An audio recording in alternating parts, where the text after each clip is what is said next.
Hello everyone. In this video, I will show you how to exchange Bitcoin for Ethereum using Trust Wallet.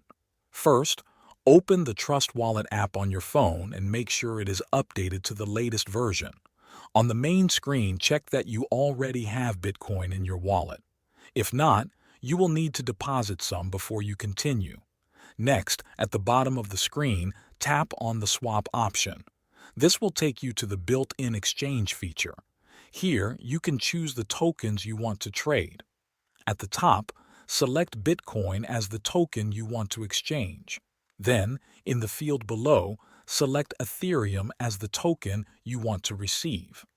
Enter the amount of Bitcoin you want to swap. Trust Wallet will automatically show you how much Ethereum you will get based on the current rate. Take a moment to review the numbers and make sure you are happy with the amount. If everything looks correct, tap on the Swap or Exchange button. That is how you exchange Bitcoin to Ethereum in Trust Wallet. Thanks for watching.